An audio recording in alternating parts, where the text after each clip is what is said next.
What's going on, guys? Welcome to April's episode of Plus Club, the show where we play the games offered on PlayStation Plus throughout the month, and at the end of the month, we talk about them. My name's Seth, and joining me, of course, today is Chevy. Chevy, how you doing? And are you excited to talk about Immortals of Aveum, Minecraft Legends, and Skul, the Hero Slayer, the games we played in April? Doing pretty good. I played them pretty early in the month, so I'm hoping that my memory on them is pretty good. We did a quick refresher, so I remember what the games are like at least, but my experiences might be a little fuzzy, but I'll do my best to get through it. Yourself? I'm tired. I've been getting a lot of sleep lately, so I'm hoping I get through this okay. But other than that, I'm feeling pretty good.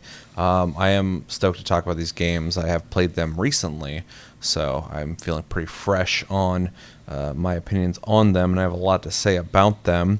I'm a little upset, though, because we're at the very end of the month, as everybody knows, and we still don't have the PlayStation Plus games for May announced yet. But I guarantee as soon as this gets uploaded, they'll get announced. So, but I did read a thing saying that the rumors are saying Hades, some EA Sports game, I think it was UFC or something, and I don't remember the other one, but they didn't seem like strong rumors, so I would take those with a grain of salt, but it'd be interesting to get you to verbalize why you don't like Hades, or maybe change your mind. I mean, I'm open to change my mind. Yeah. Though, well, I won't say too much about it, but genre-wise, it's rough. So. Yeah. Yeah, well, we'll see what those games for May are. If it is Hades, I mean, I won't mind. I own Hades, but we'll find out. Yeah, unless you have anything else to say. We don't know the games for May, so let's jump into the games that we did play in April. Also, a reminder that our game of the month is Final Fantasy VII Rebirth. Neither of us will probably have beaten it when we do the review, because the game is huge. You have over 100 hours in the game, and you still haven't beaten it. I think I have like 15 or 20 hours in the game. But we're going to talk about it anyway, so it'll be a spoiler-free discussion for the most part. So stay tuned for that. It will be a in-progress review, but that's coming up very soon. Might be a day later than I would like, just because I want to play it an extra day. You guys understand? Because I'm so close to the chapter I'm trying to get to. So I'm going to make an effort for that. All right, so the games we played in April were Skul the Hero Slayer, Minecraft Legends, and Immortals of Aveum. Let's start with Minecraft Legends. If you didn't get a chance to play Minecraft Legends, it is a action strategy game where you basically are trying to stop piglins from, I don't know the terminology from Minecraft, but they're entering from the nether something. And you're trying to stop them from doing that. The game plays really interesting. You run around on a horse. You're able to attack from the horse, but you use certain abilities to gain resources, use those resources to quickly build defenses like walls, towers, bridges, stairs, all sorts of stuff. And then you're also able to create units that you rally and send to do whatever you need them to do. Kind of similar to like if you're playing like Overlord or Pikmin. It has that like group grab them and tell them where to go kind of thing going on. And yeah, it's set in the Minecraft universe. It looks like Minecraft. Doesn't play like Minecraft, but definitely takes a lot of nods from it. And yeah, it features a multiplayer mode I did not get a chance to play. I'll explain why I wanted to try that. And it has a campaign mode, which basically feels like a excuse to play the multiplayer mode, the versus mode, in a single player fashion with friends. It's up to 4-player co-op, which I also didn't get a chance to try, but also feels like a glorified tutorial. We both played it. Let's start with your opinions on or impressions on Minecraft Legends in April. Okay. Well, right off the bat, my my first thought when going to play this is general, just kind of curiosity. I'm always like curious to see like what they're going to do, because they usually will just take on an existing genre and, for lack of a better term, Minecraftify it. And I think at least in the ones I've played in the past, they do a pretty decent job. I never think they're like amazing, but they're always like fun. And I do feel that that has happened again here. Though control scheme wise, not my favorite. Yeah, I agree with that. When I first started playing it, because all their games are kind of aimed for everybody, and I Yeah. think they do a good job at that.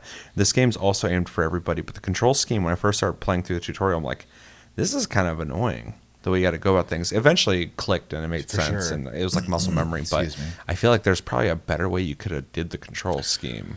Yeah, I just remember playing it first. I'm like, oh, this is kind of weird, and yeah, I just had to get used to it, obviously. But and you do. I also feel like, and I know I say this a lot, but I would have preferred a mouse for this game. But overall, I think it plays fine. It just takes there's a little bit of a, especially if you, it's a little weird, and it takes a little getting used to as well. So. Visually, it has the same charm as Minecraft. They do a really good job on translating that over, even though it is a newer looking game than Minecraft is. Minecraft is an old game at this point. They still kind of keep that charm, which is really good.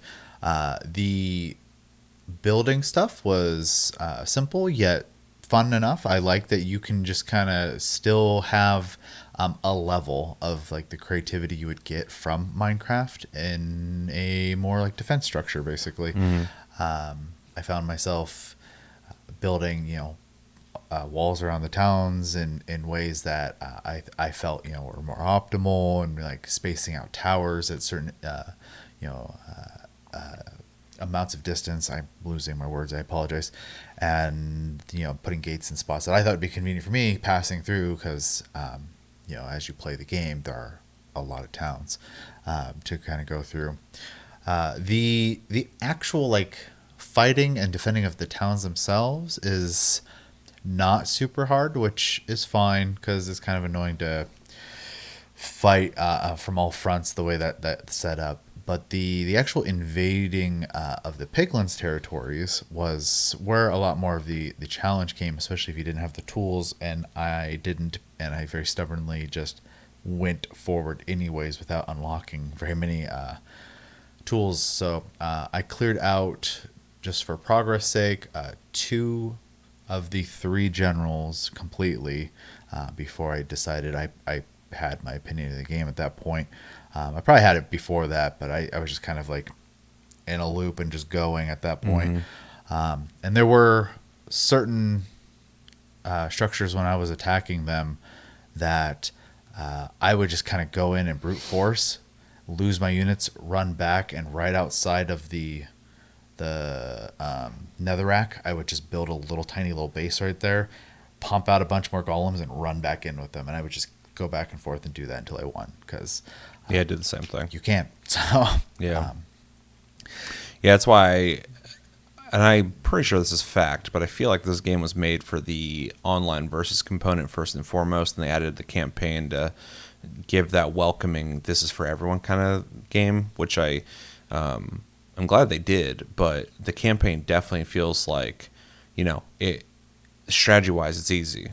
It's easy to outsmart the game, because I think it was built first and foremost for you to be playing against people who are actually coming at you and swinging their sword at you and bringing their units and doing the same thing you're doing, which I'm sure it's great. I just didn't get a chance to try that, but yeah, I ran the same thing, like just keep coming right back with dudes until I won. I also think it's important that they don't make it too difficult, because there's Yeah. definitely going to be kids playing the game. Like I think name there's alone, difficulty so. settings, but I don't remember. I mean, probably. But I would hope that the game is accessible, because the name alone, it kind of needs to be. Yeah. But overall, I think it was a pretty fun time. Like, not in love with it. I would rather just play Minecraft itself, just because it's a more open experience and I can do what I want at that point. But for what it is, I think it was a pretty good Minecraft game. I like the looter one better, though. Legend? Dungeons. Yeah. That one I think was a better game, even though it's really easy as well. Mm-hmm. It's fun. So There's just more to work towards Yeah. in Dungeons than Legends. Legends is just like an interesting idea. Though I will give them credit for making a strategy game for console because it's Sure. pretty small. Yep. Small selection compared to other genres. So, but overall, yeah, it was fine. I don't really have any like deep thoughts on it. It's a pretty simple game. So, Yeah, I'm gonna struggle here because I played the game less than you did for a specific reason. I'll say it right now. The reason is because this game has this weird bug where when you quit out, it'll save for a long time. 10 years. And one time it took like 20 minutes. Another time it took like I think 16. I was gonna put on the screen a time lapse of one of these times that happened. But I was like, that's well, first off, it's still on my PS5. I don't have it here, but also it'd be boring video to show you guys. Just trust me. I'm sure you guys experienced that. Yeah, so. it's really bad. So anytime I left the campaign to go do the multiplayer something like that, the saving would just take forever. And the last time that I played the game, when I did that, I never finished the save. Eventually, I just quit out of the game because I was like, it's insane to ask me to wait longer than 30 seconds for you to save this game, let alone 20 minutes. Like that's crazy. So whatever that is, obviously, I don't think that's the game. I think there's probably a problem in the game. They probably need to patch it, figure that out. I don't know what's going on there, but that made it so I did not want to continue playing the game because anytime I left the game, I have to wait a long time, and that's ridiculous. So outside of that, I played the campaign. I originally wanted to play it multiplayer, but we didn't get around to doing that, so I played it single player. Basically, had the same experience you just described. So what I can add to that, I guess, is I think the game is simple, but also adds a slight layer of having to think. Not super like RTS deep, but it's clever. Like it's kind of interesting that you just kind of gain units, send them in while building quickly. I'm actually glad they have a quick build system. It's not like Minecraft where you're putting every block down. It's just like, I need a wall here, I need a tower there. The game's really good about auto snapping stairs to where it needs to go. I mean, you can put them wherever you want after it sets it, but a lot of times when you pull it out, if you put it near a cliff or you put it near like a lake of lava or whatever, it'll just clip right over to where it needs to be just to get you across there. So on the fly, you can do these things really quick. And I think these systems make for a really good console strategy game So it's a good experience. one. Yeah, especially in the regards of like assaulting, because you can just slap a set of stairs up real quick to kind of get up to something. Yeah. They can also be destroyed, so that's also. And I would have something really liked to have seen how all of these features come into play when you're playing against actual people, because I feel like people would get pretty creative with their tactics because it's on-the-fly tactics.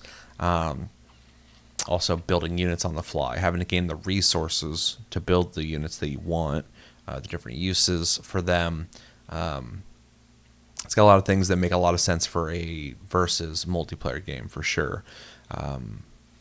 That I was able to appreciate in the campaign. The campaign itself, though, like I said, feels like a glorified, keep you busy tutorial on how the game works. I think the story is not very interesting. It's also voice acted like an episode of Blue's Clues. That's fine because I get this game is meant for everybody. And it's definitely targeting younger people, even though I think super young people are not going to grasp the concept of the strategy element of this game as well as, like a teenager and up. Yeah. But it would be a great game since you could do the 4-player co-op if you just had like a kid who wanted to hop in and they could ride around and hit things with their sword while you are doing all the strategy. I could totally see that happening just to keep them busy. But yeah, the story didn't do much for me. And as a person who's played Minecraft, did it do anything for you?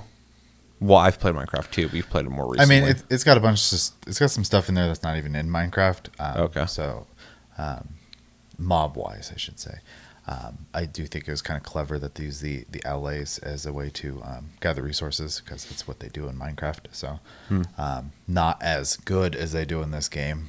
Yeah, I didn't understand what was happening when I put one of those down and started like eating up shit. I was like, I don't know what this thing is. Allies in Minecraft are a relatively new mob, I should say. They're not like new anymore, but if you throw like a wood block at them, right, they'll hold on to it. It also basically programs them to collect that block now, and so as you you start breaking a bunch of trees, right? And you go, if you put a music box and a like a box there, right? They will start picking them up and taking them to the music box. And so you can have them pick stuff up for you within a radius, essentially. So they just eat everything alive in this game. So Yeah. it's a little different, but It's nice though. You can just kind of like set it and forget it. oh yeah, it is nice. And for certain farms, even in like the base game, they can be useful, but I think it's an extra step a lot of times. So Yeah. Yeah, in this game, though, it feels like because you're just on a horse going, trying to build defenses, build up units, and gain resources, it's nice. You can just ride by, go, oh, there's some trees there, or there's some rock there, drop the thing, starts doing that. yeah, and then, speeds it way up. Yeah. So, not a whole lot of, unless there's something I'm missing, like long-term depth to it outside of if you just really enjoy playing the game that I noticed here. But other than that, I think it is... first off, I'm glad they made it. It's interesting they even thought of this, and it's a cool idea. And it feels clever in a lot of ways, but a little hollow in other ways. But overall, I thought it was interesting enough, kind of fun. I wasn't having a blast, but I wasn't bored either. But the save issue is a big issue for me. How often are you leaving the game and saving?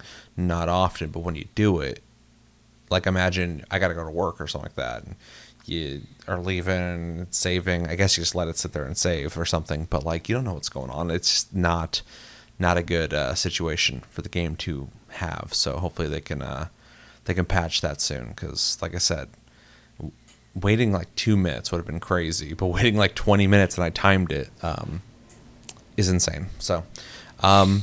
But yeah, wish we tried the multiplayer. Other than that, though, pretty good game. Not in love with it. I don't know if I'll come back to it unless a big update comes out that adds some things. But not upset that I played it. So yeah, Pretty much got my fill. yeah.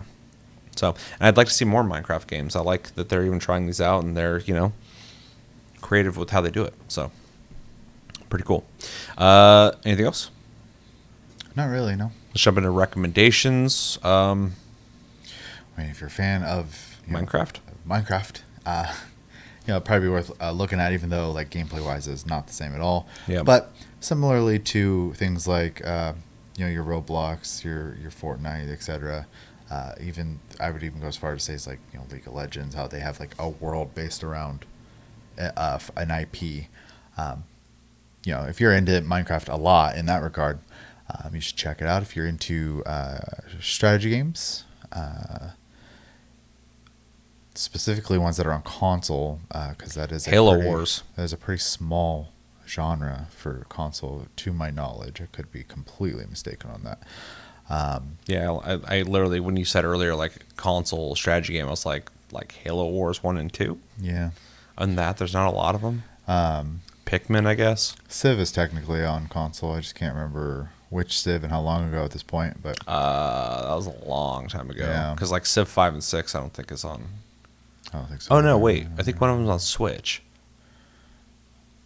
Yeah, I don't Doesn't remember. matter.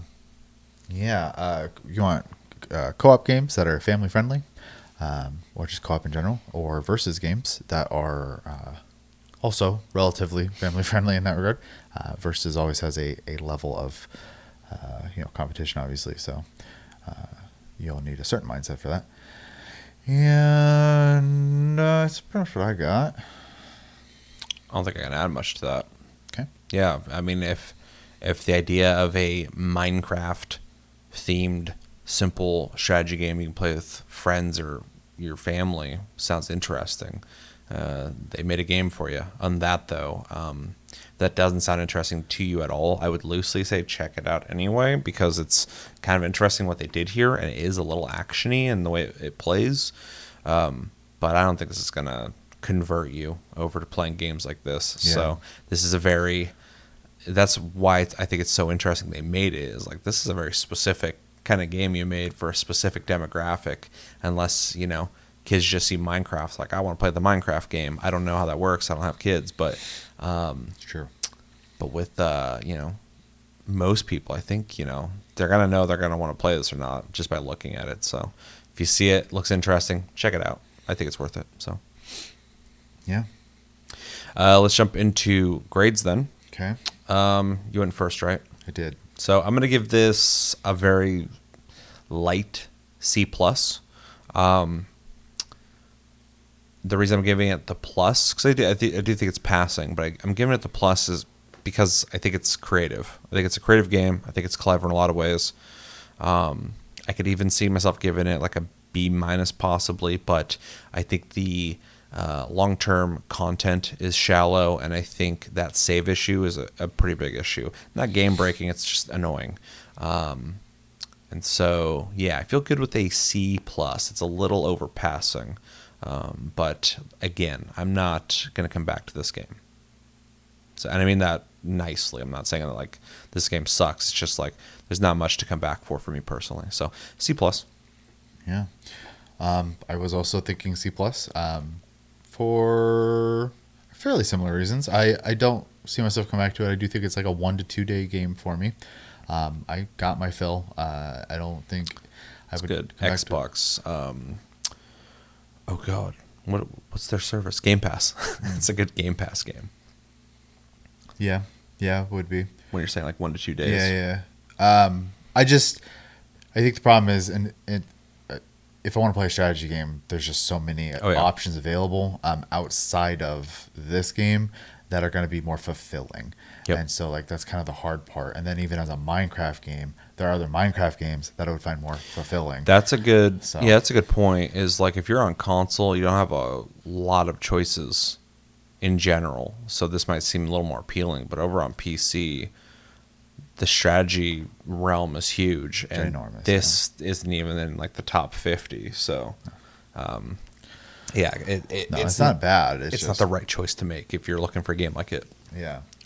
I also tend to be, I lean more towards like 4X games and stuff when I play Yeah. strategy games. So, anyways, yeah, it's fine. I don't think it's a bad game. I do think the save is not a good design decision, regardless of the reasons of that. They released it that way. So It's crazy.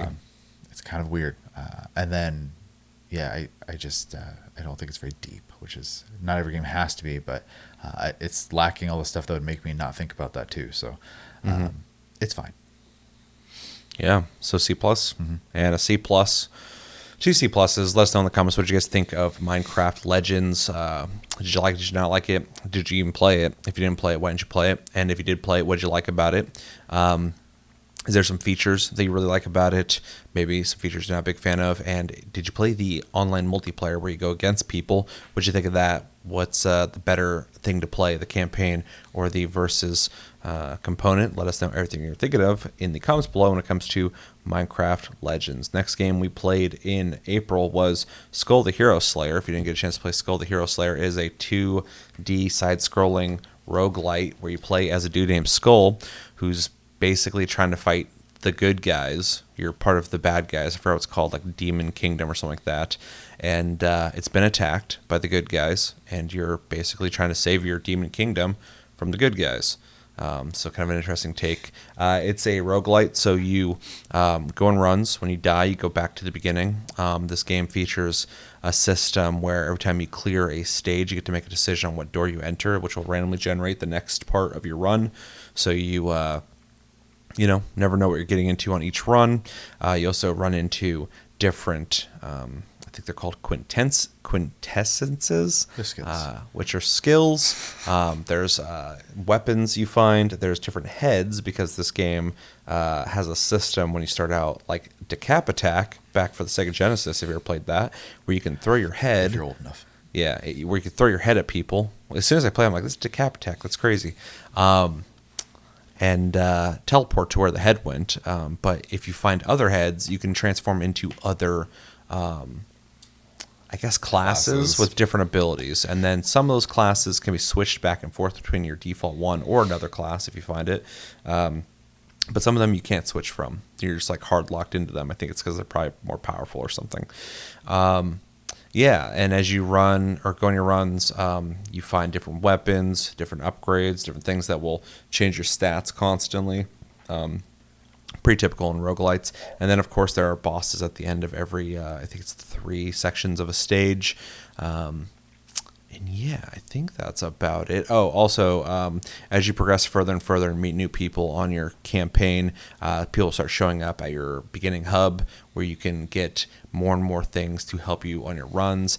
You level up via this chick, like a witch or something, where you get permanent skill increases, skill or stat increases. And then there's a dude who eventually you're able to start with random weapon. So you don't just start with the same, or not weapon, random class.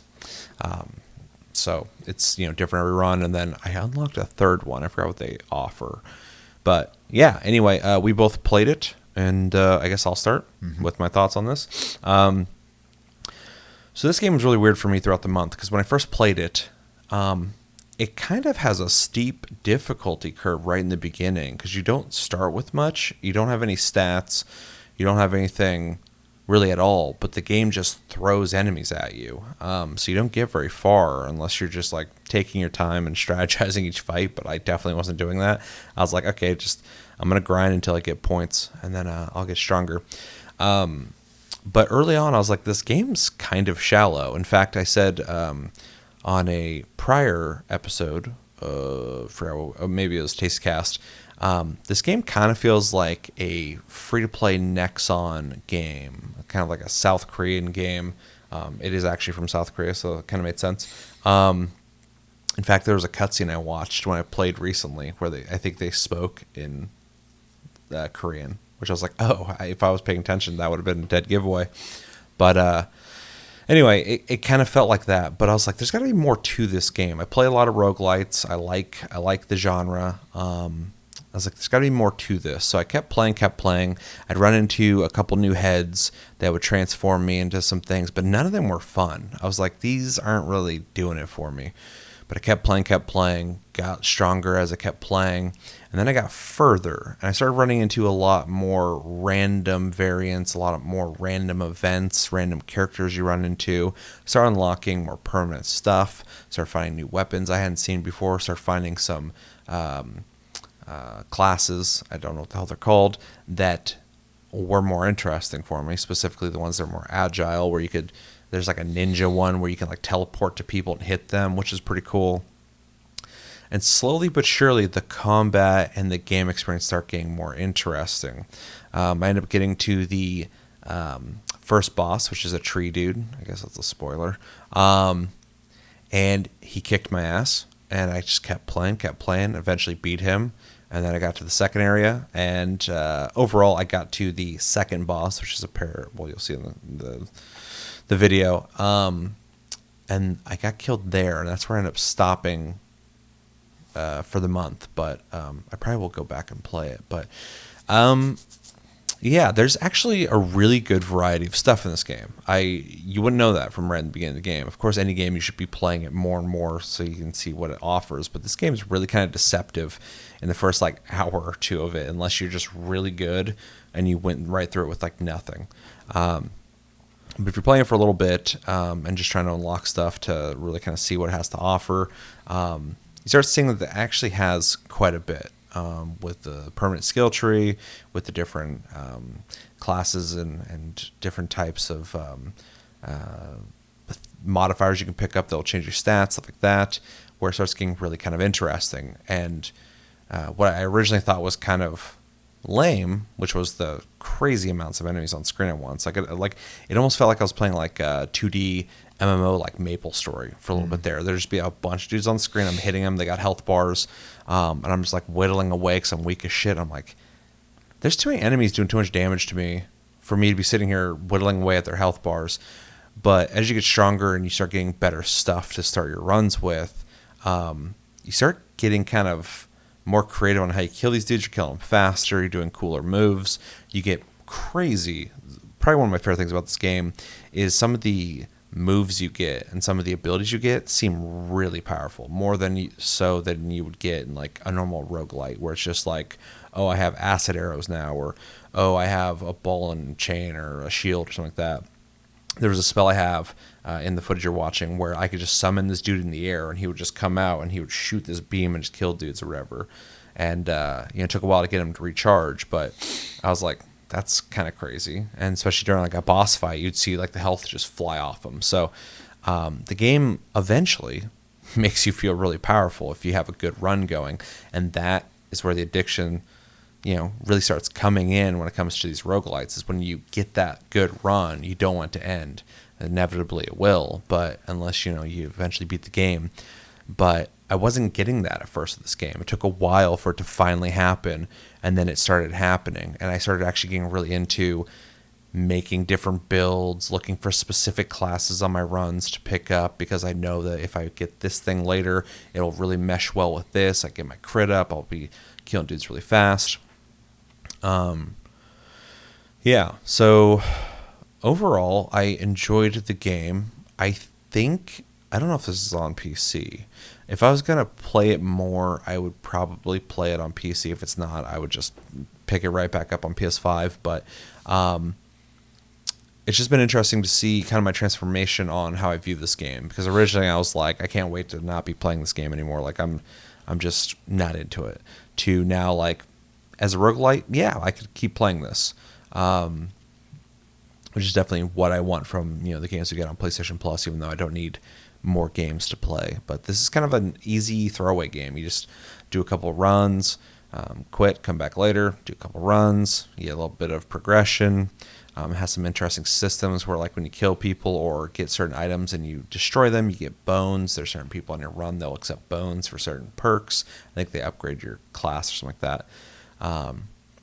Yeah, just a lot of little layered elements to this game that kind of makes it at first feel weird, but later kind of feel like it has a place in the roguelite genre worth playing it for. So anyway, I enjoyed it. I didn't love it, but I definitely liked it more than I started, and than when I started. And yeah, I'll probably play it again. So thoughts?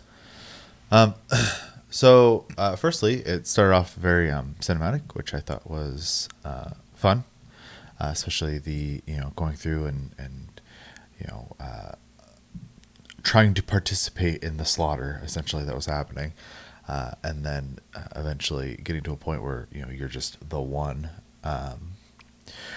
The art style is pretty cool. I like it. I don't love it, but I like it. And I think the idea of like switching your classes basically by equipping a new head is a fun take on job switching.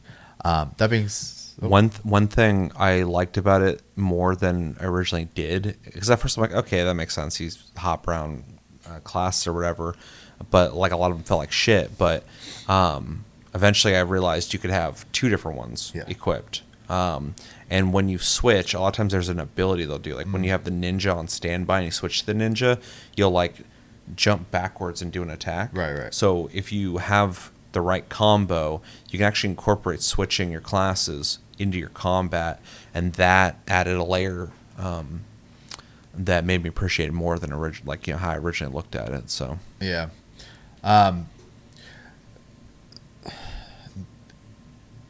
The game has a couple things against it for me that are just going to be hard for me to look past. And this is very much a personal thing. I'm not a fan of roguelites. Like, it's just not a genre that scratches my brain at all. In fact, it usually grates at my brain. And I also do not like Metroidvania games that much. And it is literally both of those things. So, except for it doesn't have the Metroidvania system of like finding things and going back and accessing things. Well, I mean, sure, but the side scroller like action aspect of it is very much the same, even akin to like a Mega Man, for example. Sure, yeah, I'll give you Mega Man for sure. It's just not my favorite type of game to play. Yeah. So I struggle there anyways. I also the whole premise of a roguelite where you die and start over, die and start over. It feels bad to me. So, and then this game also has an NPC in the town that I learned the hard way will take a skull if you give it to him. And by give it to him, I mean you talk to him, he takes the skull from you or whatever. Or maybe it's you click on the skull from him or something like that. I can't remember off the top of my head. But I had a skull I actually liked on when I learned this, and I lost it because he took it. So I lost the one class I was having some. Oh, you're talking internet about of. when you find like a midway shop. Yeah. Okay. Yeah, there's just a big dude sitting in the middle that, yeah, you can switch skills with essentially. So, yeah, I didn't get a whole lot of classes. I only played maybe a few, more than a few runs. I played for a couple hours, but most of the time, because I don't like to play very aggressively in most games, most of the classes, are really kind of lean towards being an aggressive player. So I did get a like sorcerer or mage style class at one point that was more my play style, and I was having some fun with. That was the one I lost. So, but I don't think any of this is the game's fault. I think it's just a personal preference fault. Obviously, I think the game plays fine. It looks good. It has unique systems to it, which I can appreciate. It also kind of gives me similar vibes to, I can't remember the name of it. There's another roguelite where you're a knight, and then when you die, you're child. Oh no, I was going to say Hollow Knight. No, That's not a roguelite. Your lineage basically lets you pick from 3 people to. Oh, start you're the talking next about round. Rogue Legacy. Rogue Legacy, yeah. I get kind of that vibe as well from it. It reminds me of a lesser Dead Cells, but also reminds me a lot of Mega Man. Because there's like a lot of bullet hell type stuff that happens, and you're like jumping around while also trying to shoot at the same time, and it just reminds me of Mega Man a lot. Yeah. Yeah, I mean that's pretty much all I have to say on it. Not really for me. So Yeah. 3 things worth mentioning that I think are probably my only complaints about the game. First off, I think it's weird that every time you go on a run, when you start from the beginning hub, you have to jump off a thing and watch an animation where you fall yeah, for a while. It's not a big deal, but it's just kind of a weird design. Like, what's that for? This kind of game doesn't need much to load, so I don't think it's a loading screen. Is it for the aesthetic? Like, I don't know. It's just weird to every time just run to the cliff, jump off it, and fall long enough that I can, like, fly to the left and right and do a bunch of shit before I hit the ground. And then when you hit the ground, it just loads into the next section. So it's weird. I'd almost prefer if, like, when you run to the cliff, it just fades out and then it goes to the next area. I kind of like Death Must Die, where you just walk into the water and Yeah, just something It like just loads. so it's like Yeah. just take me. What do I have to like run off a cliff or jump off a cliff every single time? It's kind of weird. Maybe there's something later that makes that make more sense or appreciate it more. But I thought that was kind of weird. Also, I don't think the music's bad, but I think it's really weird. That's one of the reasons why I was like, this is definitely like a South Korean game. Is like the music reminds me of like a free to play game. It's really weird, or like a mobile game. I'm just playing the game and I'm like, this music's not very fitting for the game. But that's a personal thing. That's obviously, I'm sure a lot of people don't give a shit about that at all. But it was just one of the early things I noticed. I was like, what's up with this music? What kind of game am I playing? I don't remember it, to be honest. Yeah. And then, oh no, I had a third thing I was going to say and I completely forgot because I'm too busy still thinking about jumping off that cliff over and over and over again. Then the music. And I think that the game is deceptive in its. I really hate saying difficulty curve in the beginning because I don't think the game's necessarily that hard in the beginning, but you're so underpowered and fighting so many mobs that like, unless you're playing super careful and boring, it takes a little bit for the ball to start rolling and what the game will offer you. That's why I just like really pushed myself to keep playing the game. So I'm like, there's got to be more to this game, and there was. But I can only imagine, somebody goes to play this game, plays it for like an hour, and doesn't even see what the game really offers because they're like, bro, I just keep running into this wooded area, and I'm just running into a bunch of mobs, and eventually I just die, and I'm not getting anything cool from it. So I think that could be designed a little better just to get people a little more excited at the beginning of the game because otherwise the game's a lot of fun after that. So those are like my big complaints about the game. Yeah, anything else? All right, recommendations. I'll jump in. If you like roguelites, I would recommend it to you. That's all roguelites. If you like 2D platformers, I would recommend it to you. If you like Mega Man, I'd recommend it to you.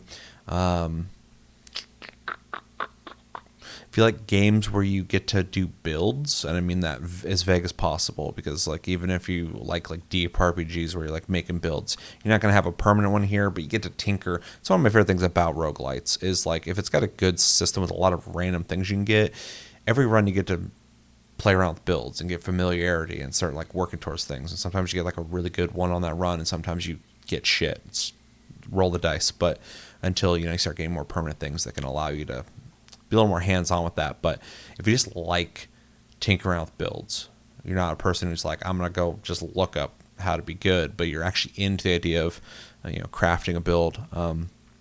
You might like this, but that's also just a recommendation for roguelites if you haven't been playing them, because you get that experience fast forwarded, but also temporary. Yeah, if you like, what's the word I'm looking for? I don't want to say edgy. If you like stories that kind of twist things around a bit, like that you're playing the villains, I think is a fun take on it. Like it's an anti-hero kind of story where like from your perspective, you're trying to save the demon kingdom. And so these are the good guys from our perspective. Yeah.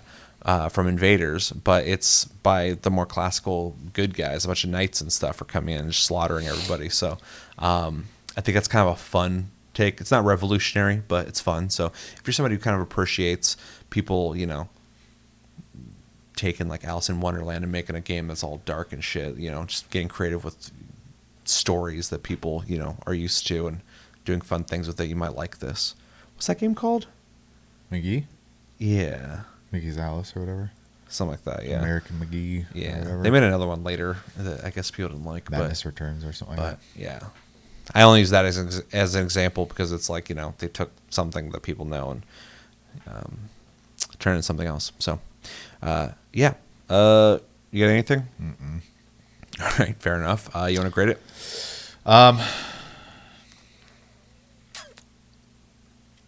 Feeling kind of similar to the last game. I'm gonna give it I'll give it a strong C plus because I don't think the game's bad. I just I struggle with it in that regard, in the regard of the type of game it is. Yeah, I don't know. The game plays fine. The and the art and stuff like that I already said is pretty good, but it didn't hook me, obviously. So, yeah, I don't know if I can go any higher than that. Yeah, that's fair.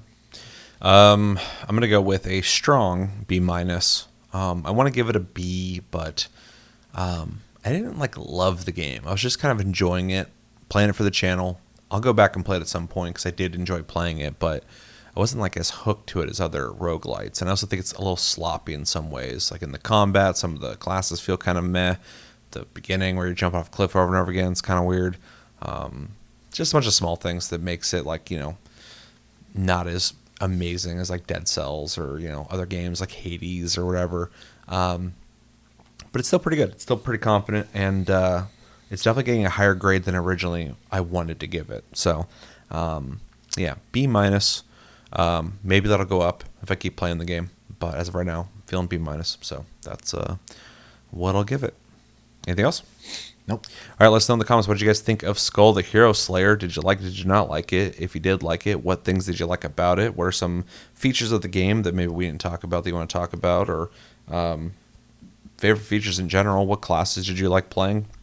I can't remember the name of any of them, but I like the more faster, agile ones. The magic classes I also thought were a lot of fun.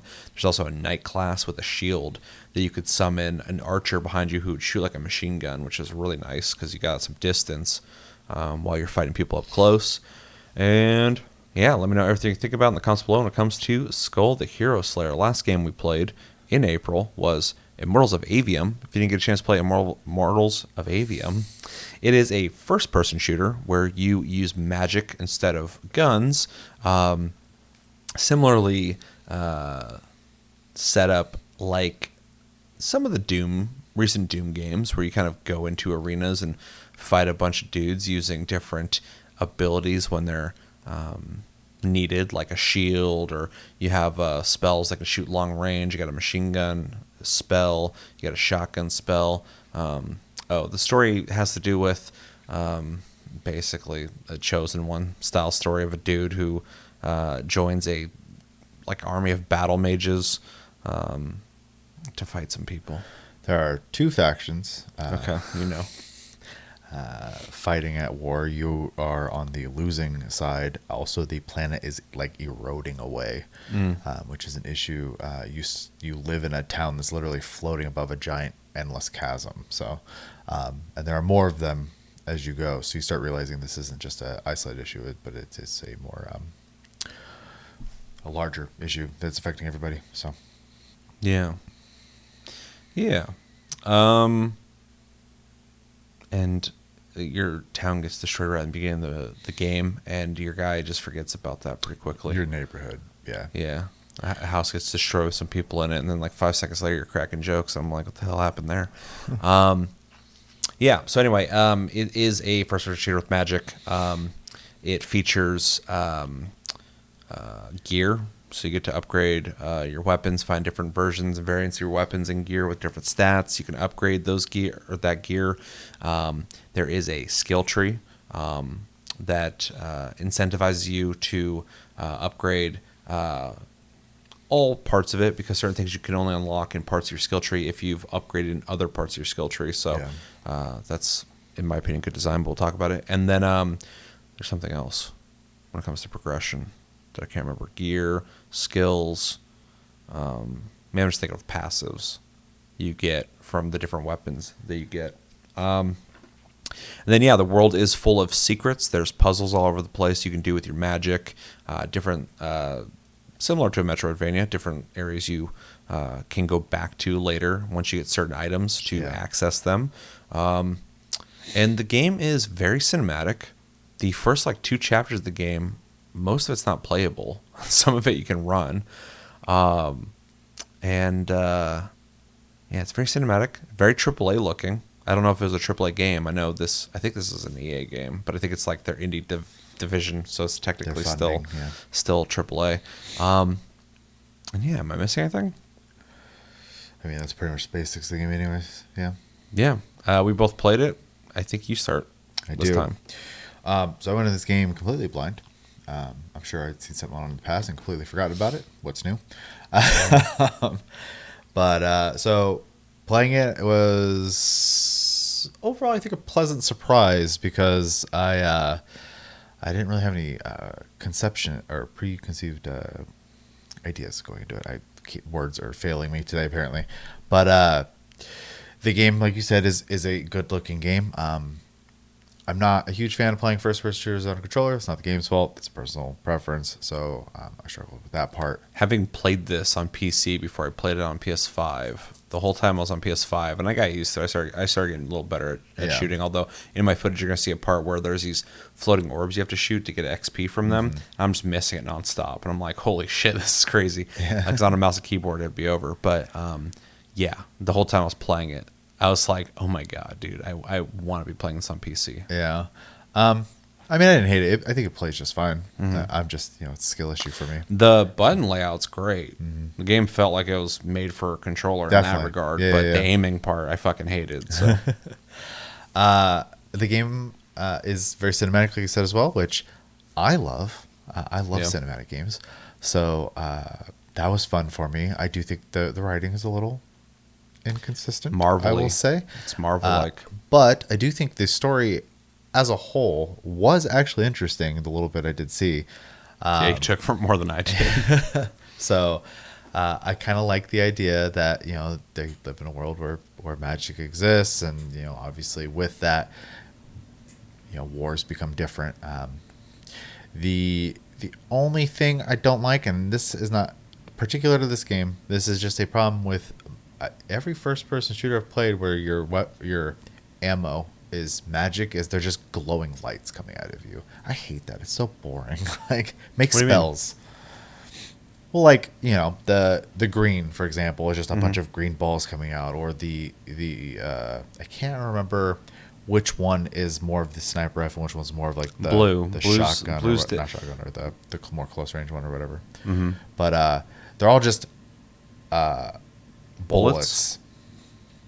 One thing I appreciate about the game, though, because I got to you got to chapter 5. I think I got to chapter 6. So we got to about the same part in the game. Yeah. One thing I appreciated by the time I was around chapter 5 or 6 is when you start getting new, basically, guns. You still get, like, you got a green gun, a blue gun, and a red gun that shoots magic, basically. Yeah.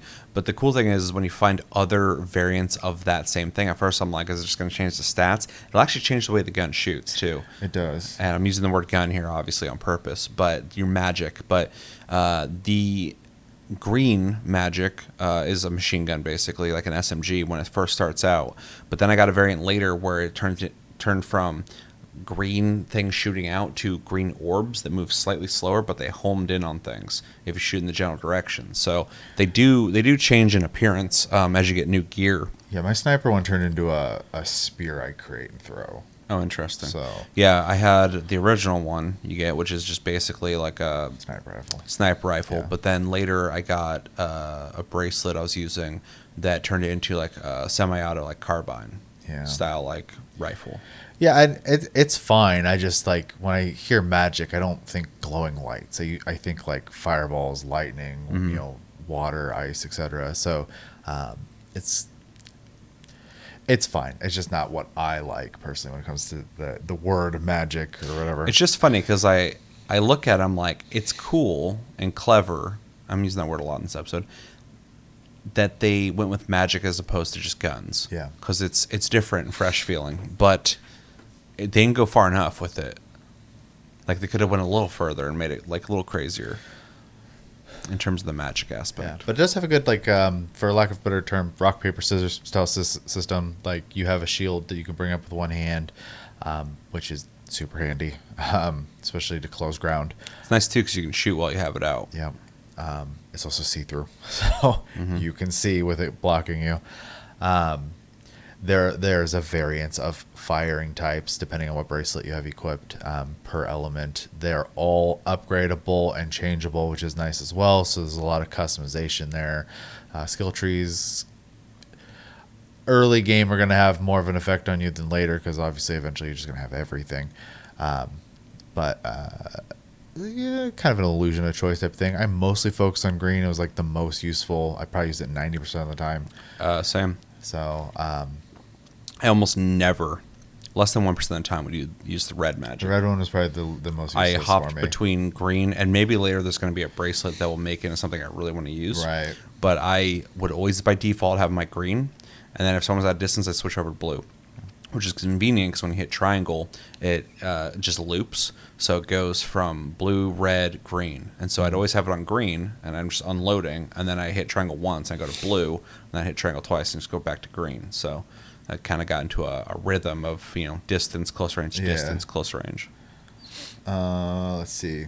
The story progression as you're going through, I think has a good pace, to be honest. Yeah, I agree with that. As you're going through. The voice acting is also pretty good. I was pretty happy with it. Honestly, I was like very surprised. Like the game's pretty high quality in almost every regard. If this game got forgotten and panned because of two things. Last year was a crazy year for games. It was. This game came out around the launch of some game. I forgot what it was. This game also, similarly to Godfall, looks kind of generic at a glance. When you're playing it, I think it looks pretty legit. But when the trailers came out, and we had reacted to this game like twice before it came out, you weren't really into it. You looked at it and you're like, kind of not into it visually. So. Yeah, but you weren't into the idea of even playing this game at all. And I kept saying, I'm like, I think it looks generic, but I think the gameplay looks kind of fun. And that's why I ended up playing it on PC, because I was like, I feel like that game probably was kind of fun, but it looks kind of generic. And having played it, now you're talking about it pretty positively, which is cool to hear, but having played it already and now playing it again, I think the game is pretty fun. Yeah. Spoiler for what I think of it, but it is a pretty, like, the art style is fucking kind of generic looking, and it really hurts the game, specifically when it came out in a year.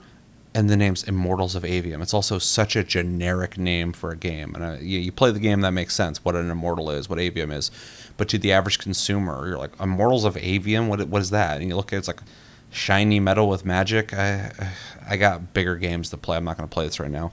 And I think that's one reason why nobody played it and why it took you by surprise. You didn't know what the hell to expect. Yeah. Because when you played it, I'm like, any other year where this would have had better advertising, a better title, and maybe an art style that would catch people's eye a little bit more, the quality is like there.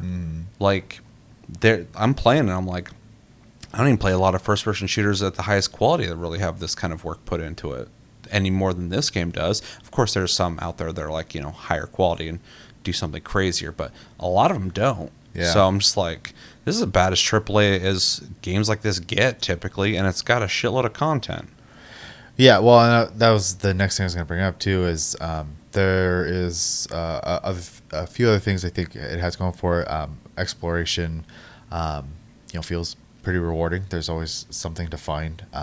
The exploration isn't like massive by any means, but there are secrets hiding in places and some alternate routes that you can take for loot finding. I was rewarded for looking. Yeah, exactly. So, it's good. It also has platforming, which I'm not a fan of generally, but I did think they did a pretty good job of making engaging platforming / puzzles. One of the first ones that I had to kind of do a couple times just because my jumping was terrible is you leave this area to go. I'm trying to be vague to not ruin the story, but you leave one area to go to another area because you're going there to be tested, basically. Mm-hmm. And immediately to your right, there's this wall with a bunch of elevators, and there's a timed puzzle / platform thing you can do there, and there's a chest at the top waiting for you if you get it right. So, you're rewarded for putting the time in to do it. Is it super complicated or revolutionary? No, but the fact that it's even there and it's something you can kind of do on the side. Or you can just walk past it if you want to. So yep. I did appreciate that. It's got sections too where you use I forgot what it's called, but it's one of your side abilities you can use that slows things down. It's I can't remember. It's the same word as in Earth Defense Force. It's the engineer guy has a gun that shoots him.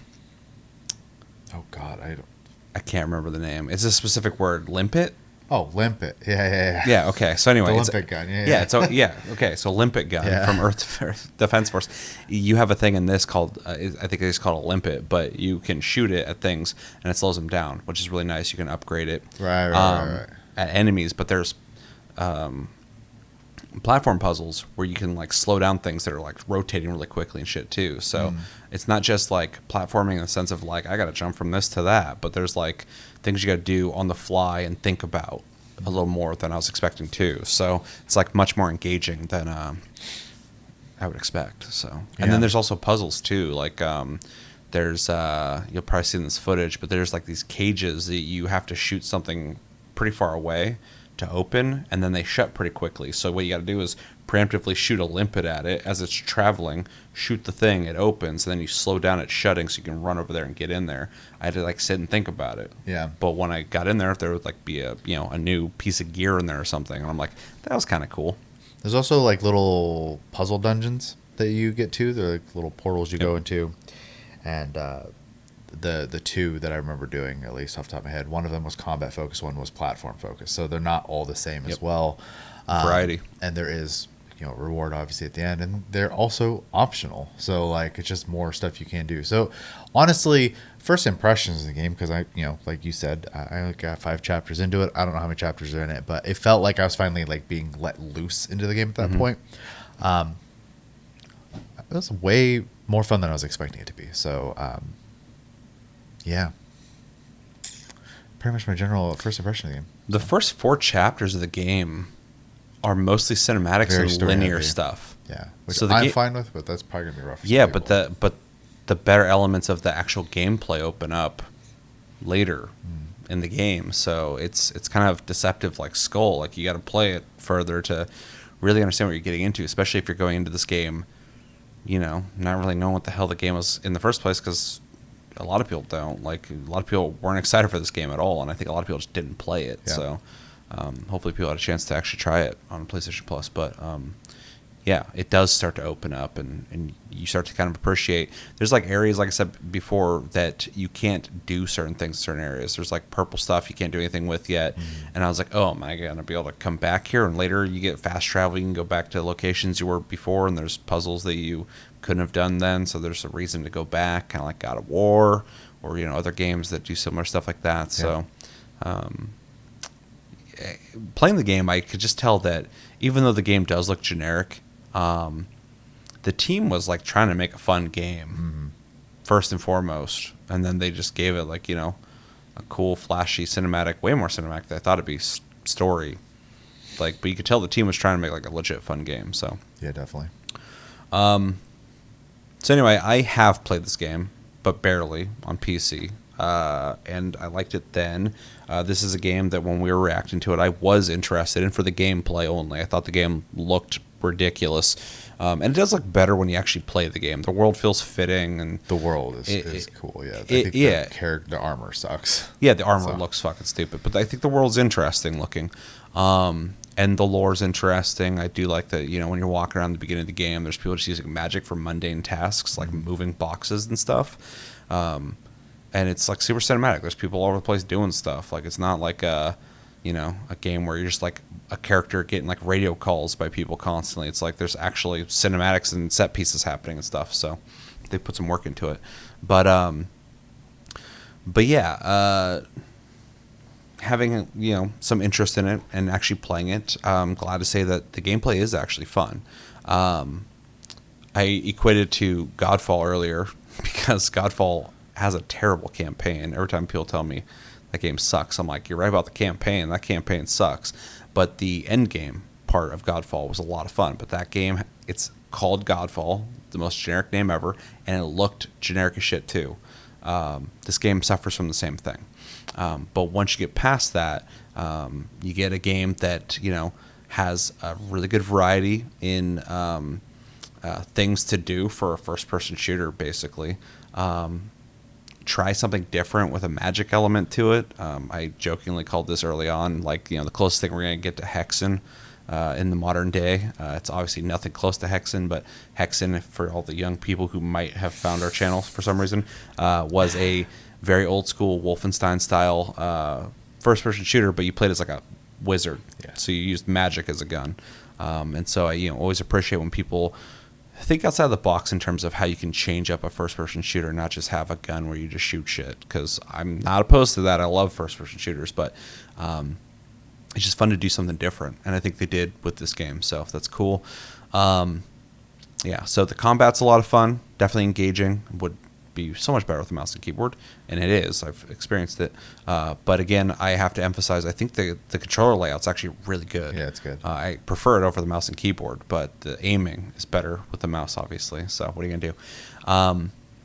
World locations are varied, and it's a fun adventure that you're moving through, and a lot of cool little secrets to find. Definitely worth looking for things, whether it's just currency you find or things to upgrade your weapons or actual gear that you find that you wouldn't have found if you didn't look for it.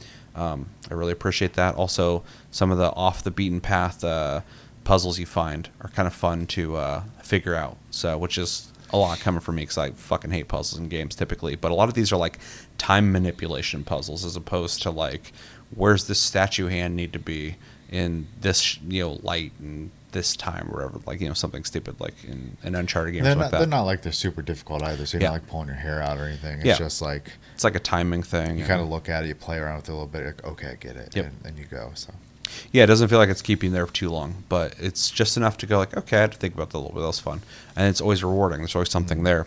The performances are done well, even though I think a lot of the characters are kind of dorky. I don't think a single character annoyed me, actually. Yeah, I do think the design of the characters are pretty dorky, a lot of them, but especially later on. But the performances, you listen to them talking, the actors, they sound legit. Mm-hmm. They sound like they're doing what they should be. The writing is hit or miss, and it reminds me so much of Marvel movies writing. It's not bad, and it's entertaining, but it's all like really quick quips, and people having like, somebody says something, somebody has something perfect to say right back to that, and then someone else is like, oh, okay. And Everyone's just got to be sassy constantly. yeah, and that, I've suffered through that for years in Hollywood, so it's not that big a deal that they're doing it. And it makes sense they would. That's a winning formula in movies, so why wouldn't they do that? They're trying to make a game here people want to play. They should have named it something else though. But yeah, it's fine. It's fine. I don't hate it, but it definitely could be a little better. Some of the interactions I think are pretty decent though. Sometimes when they're talking, I'm like, these seem like legitimate characters in this world. So I'm mixed on it. The progression is something that was definitely a nice surprise for me, just because I already liked the gameplay. I kind of expected like a Doom Eternal kind of progression, but that there's actually like skill trees and like gear and upgrades and choices to be made on what kind of bracelet you want to wear for this type of magic versus that kind of magic. It just had a depth I wasn't expecting, so it was a very good surprise because I want that from most games. Not every game needs that, but I definitely didn't think this game needed it and had it. So I'm like, I'll fucking take it. Thanks. I'm glad you put the work in for that. Yeah, I don't really know how much else I can put out there for this because I don't want to talk spoilers. But overall, I think I'm not going to say it's like a competent shooter. I think it's a pretty fun shooter.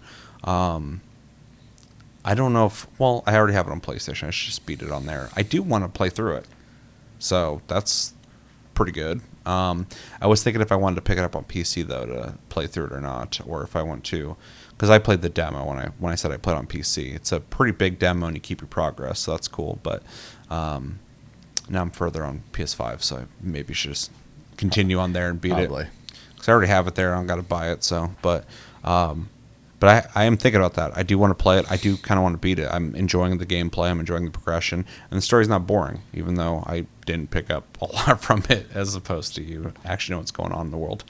But yeah, I like the game. All it took was to be very cutscene heavy. I was like, oh, okay. I was just like... Yeah. Well, this time around, too, I didn't pay attention as much because I'm like, I've already done the intro. Let's go. Come on, I got to run. And then I wasn't paying attention, and then I forgot about everything, so...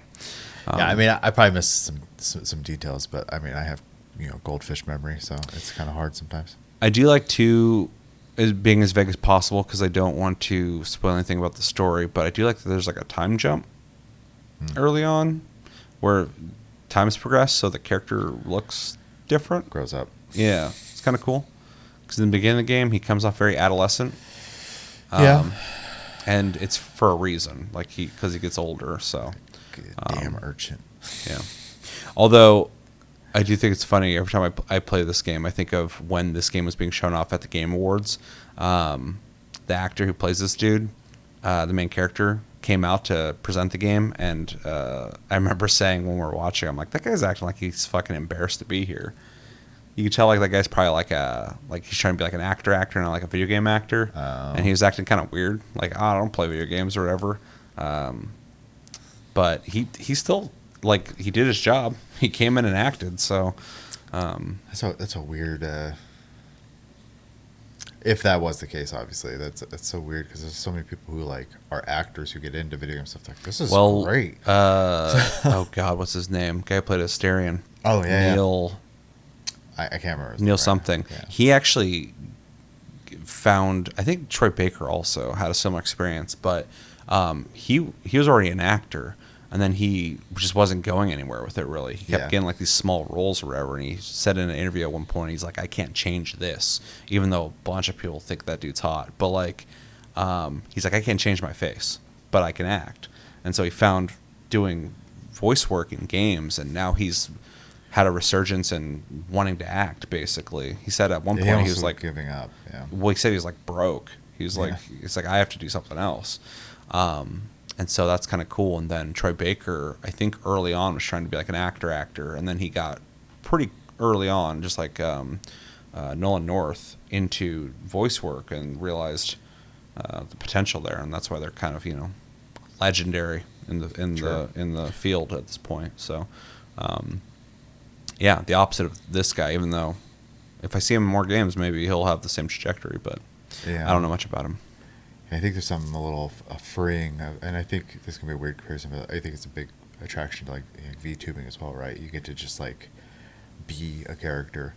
So I think it was Mark Hamill that said he really liked doing voice work because he could just show up to work in like sweats yeah, and just play just his part. shove a mic in your face and go. Yeah. Like, So, even though at some of the higher end AAA studios, you are actually acting your scenes out in like a suit, Right. but which I appreciate. But anyway, this isn't Tastecast. You guys get what I'm saying. Tangent, yeah.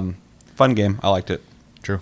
I'm going to continue to play it probably. So, and jumping into recommendations, Sure. I would recommend it to anybody who likes first-person shooters, anybody who likes cinematic games, anybody who likes progression, leveling, gear, skill trees in games, anyone who likes puzzles in games, anybody who likes exploration in games. So what I'm trying to say is I lightly recommend this to everybody. Unless you hate shooters. Unless you hate shooters. And the reason I'm lightly recommending it to everybody, unless you hate shooters, is because I think this game came out the wrong time and did a couple things in Marketing. It's marketing. in marketing and just its visual style that just didn't do it any favors. And I feel like it's a game that a lot of people don't know they might like. So I would recommend, here on PlayStation Plus, maybe you downloaded it, maybe you didn't, maybe you claimed it. Check it out. Yeah. It's a better game than I feel like a lot of people are going to know. And maybe it ends bad, I don't know. But from what I'm playing so far, I'm like, this is about as legit as a shooter as a lot of games are. So, unless there's a very specific thing about this game you don't like, it's pretty fun. So I'd recommend it to most people.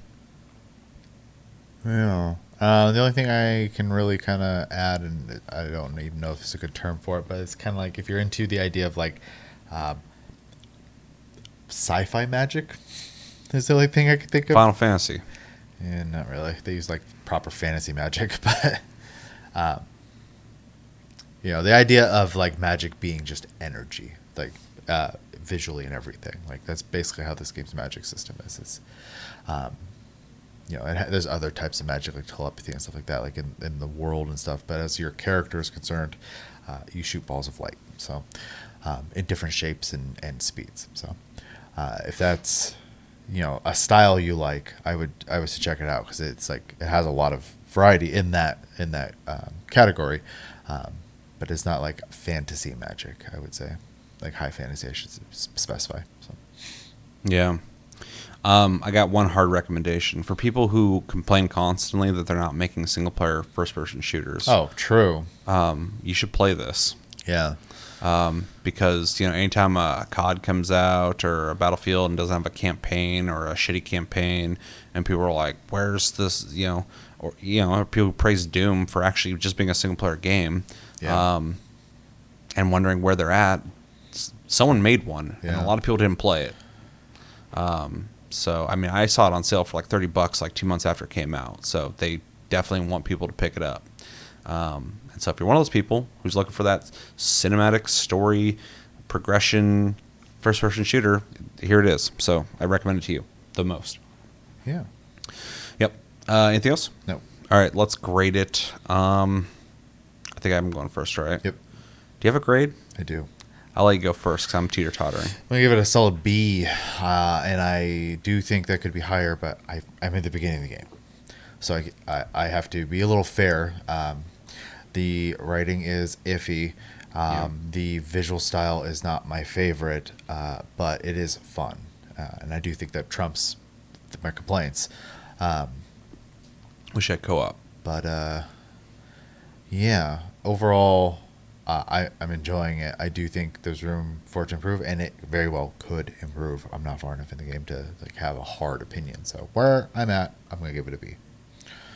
I'm gonna give it a B plus. I really like it. I do think the visual style for the armor specifically. I think a lot of the other things are cool looking, like the cities and landscapes and stuff. But Yeah, I should have specified. the armors I think are very generic looking, which I think kind of hurt the game.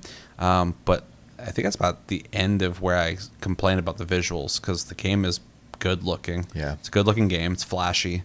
The combat is solid. It's come from a guy who loves first person shooters. And the story is more than serviceable. I don't think it's amazing, but it's not like shit either. The writing is expected. I'll put it that way. It's not great, but the performances are good. So it's like, And the lore is interesting. And the lore's cool. So I like it. My grade definitely can shift because I haven't beaten the game yet. But as of right now, I would give it a strong B plus, just because it's better than I expected, and that's good because I expected it to be a solid shooter. And I think it's a little better than that. So yeah, it's not Remnant 2 though, but it's good. That's a hard one to Sure. go against. So. Yeah. All right. So B plus. Both liked it. Anything else? I think that's it. Until next month. All right, well, with that, let us know in the comments what you guys think of Immortals of Aveum. Did you play it? Did you not play it? If you didn't play it, why didn't you play it? Let me know, because I can guess. But it's kind of interesting how many people had no interest in playing this game. If you did play it, what did you think of it? Did you like it? Did it surprise you? Was it exactly what you thought it was? What are some of your favorite features? What are your favorite magic bracelets that you used? What do you think about the performances, story, all that stuff? Join us in the comments, letting us know what you think of Immortals of Aveum and the rest of the games that we played. But that's going to do it for this episode of Plus Club. So always thank you for watching. And thank you, Chevy, for joining me for this conversation. Thank you guys for joining. And until next episode, which will be Game of the Month for Final Fantasy VII Rebirth, have a good one, guys, and take it easy.